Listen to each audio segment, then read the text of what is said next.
Hello, everybody. Welcome, welcome, welcome. It is Friday, September 29th, and welcome to the second volume of Student Loans 411 Fridays Q&A and Tip of the Day.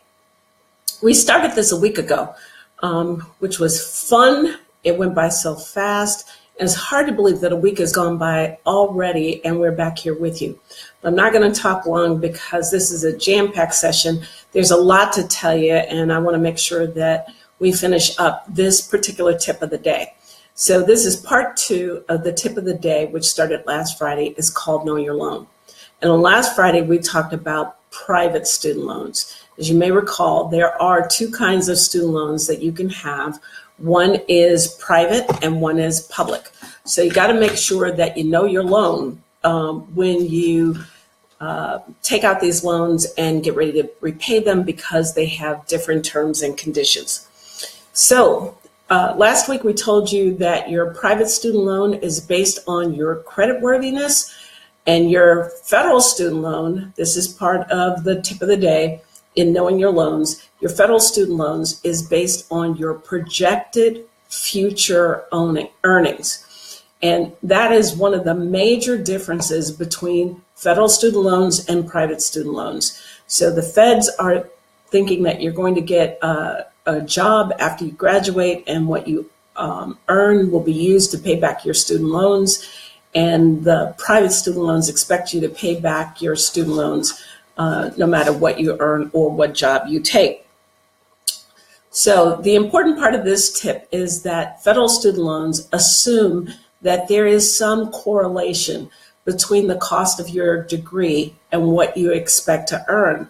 And that means that if you're going to take out federal student loan debt, it's especially important to really have some idea of what career you plan on pursuing and what that career pays. So I'll give you an example. Yesterday I was talking to a potential customer who is a social worker, has a master's degree and a bachelor's degree, and owes over $200,000 in student loans and makes about $26,000 a year.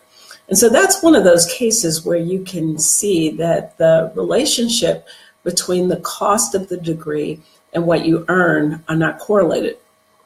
Now, let me add a caveat to that. There are some careers that are low earning in the future, in the early years, but have great potential in the out years. One of those fields is being a medical doctor. So medical doctors during their residency training typically make very little money, but their student loan debt is sitting out there. But once they finish their training, many doctors have great capacity for a lot of earning. So the trick for people like that is to manage your payments while your income is low, and then when your income gets higher, it's not an issue. And federal student loans are particularly well suited to that, and we'll talk about that in a little bit. Now, if you listened to last week's session, and if you didn't, it's available online on our YouTube channel, and it's also available on our Facebook page. But you're welcome to take a listen to that. But last week we talked about one of the aspects of private student loans is that they require a cosigner. Well, one of the things about federal student loans is they don't require a cosigner. Why is that? Because federal student loans are not issued on your creditworthiness. They're issued on the idea that you're going to get a good job, and the good job is going to allow you to pay back the student loan in the future. So it's very important for any borrowers to really kind of have some idea about what it is that they think they're going to be doing in the future, how much that's going to cost, and use that to peg how much you're going to spend on the total cost of your education. Now, I talked a lot last week about the risk of private student loans, and I don't want to leave you with the impression that there is no risk to federal student loans. There is. The risk is just different, though. The risk of federal student loans is the risk that your income is going to be garnished. Overwhelmingly, the federal government does not sue you for delinquency or default on your student loan. However, they will issue an administrative garnishment, and that administrative garnishment can take up to 25% of your pay until the debt is paid off or until you die. So you're not risking your house or other financial assets if you default on your federal student loan, but you are risking part of your pay, and that pay can extend all the way up through your retirement pay or your Social Security. So it doesn't stop until you paid it off, but that's the risk that you're taking. When I talk about income and income being garnished, I want you to understand that income is construed in a very broad perspective. And that means that income includes any payments that are owed to you by a governmental entity. So that means that if you have a tax return or some other payment coming from a governmental entity, that payment can be intercepted, and the proceeds of that payment apply to your student loan. So it's far better to deal with your federal student loan issues and take advantage of the options of taking care of them rather than risk garnishment where your wages are being garnished and or any federal payments that you have might be garnished. I think I spoke about this briefly, but this is a real risk. There are many states that will suspend your professional license if you have outstanding student loans. And the theory of that is sort of you use the student loans to get the license. So if you're not using the proceeds from the student loans to, or if the proceeds from the license to pay your student loans, then, you know, what good is the license? And they might as well take it from you. So that means that any kind of license that you have that enables you to do your job can be suspended if you don't pay off your federal student loan debt. So it's important to know that these issues are out there and to take advantage of the options to repay your student loans. Now, I talked last week during volume 1 of Know Your Loans extensively about private student loans and what that's all about. So I want to talk about some of the differences of federal student loans today from private student loans. So one of the differences of federal student loans is that in general, they are considered to have very generous options for borrowers. The most generous of those options is the option to forbear. What forbearance means is that you enter into an agreement that for a period of time, you will not make any payment on your student loan and not be considered as either delinquent or in default. And those periods of time that you can be in forbearance are generous and can go on for years. There's a downside to this generous forbearance issue, and that's something called capitalization. Talked about this a little bit last week, but it bears repeating. Capitalization is when you do not pay the interest that is due on your student loan in the previous month. The interest is added to the principal, and then the next month you owe interest on the new balance, which was the old balance plus last month's interest. And over a short period of time, those payments will grow sort of linearly.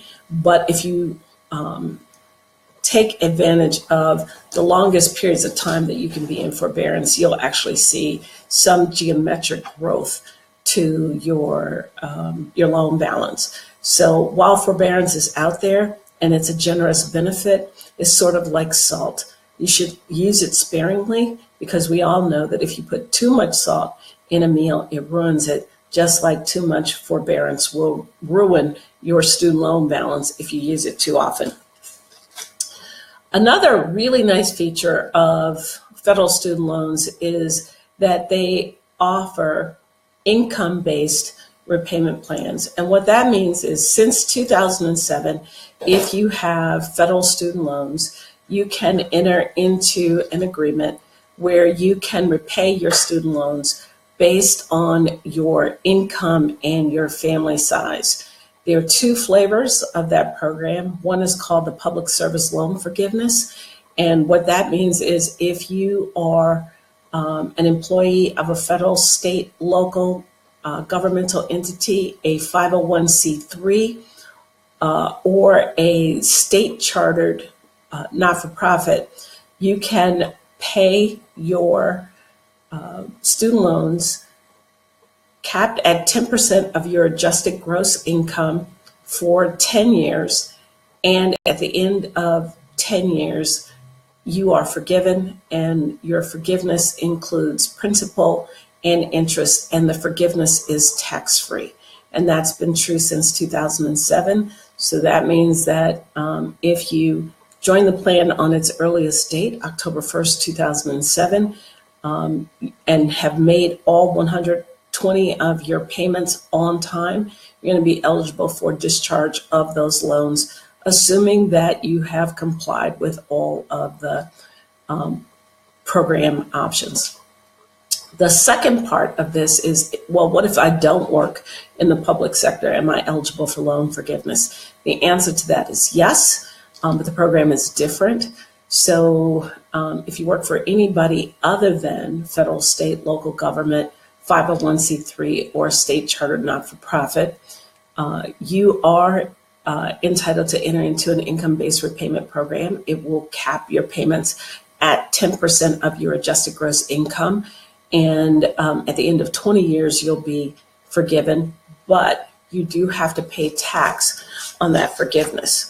Another benefit of federal student loans is that in the event that you default, there is a rehabilitation program that allows you to enter into a new agreement after you've defaulted and make those payments for 9 months. Once you do that, you are allowed to re-enter regular repayment and to use your income-based repayment options to make your payments affordable.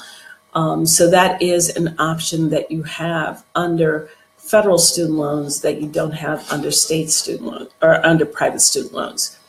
Another generous benefit that exists in federal student loans is your disability forgiveness or disability discharge.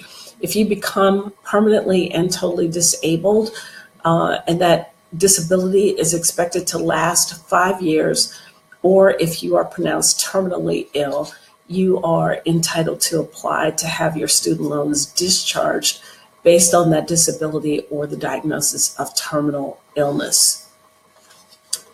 Another feature of student loan debts is that they are federal student loan debts is that they are forgiven upon your death. So one thing that you don't have to worry about is if you take out federal student loans and you die before you've paid them off, those debts are forgiven at your death. So a lot of information today, but the tip of the day today was to know your loans. There are two basic kinds of student loans: private student loans, which we talked about extensively last week, and federal student loans, which we've talked about today. Basically, to sum up, federal student loans are flexible. They give you more options. They don't require a cosigner, and they are forgiven upon death or disability. Private student loans are based on your creditworthiness. They require a cosigner. They can be forgiven. They are not, they can be called, meaning that if the risk changes either on behalf of the borrower or the cosigner, the holder of the loan has the right to say, I want the loan to be paid immediately. These loans are not forgiven upon death or disability, but you can take out insurance to help you deal with those issues.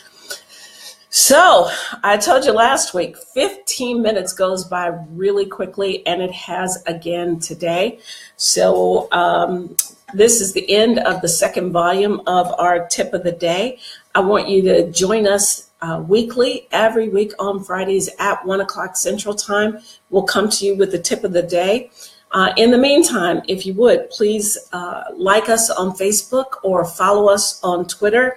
We're on the Gram and we're on Pinterest. If you'd like to see your question featured on the tip of the day or the question of the week, please send your question to info@studentloan411.com. And if you're interested in any of the topics that we've talked about or need help navigating your student loan repayment issues, you can find us on the web. We're at www.studentloan411.co and that's .co, not .com, or you can call us nationwide at 855-754-1155 is the tip of the day. It's great to see you again. Looking forward to seeing you next week. Thank you so much for tuning in.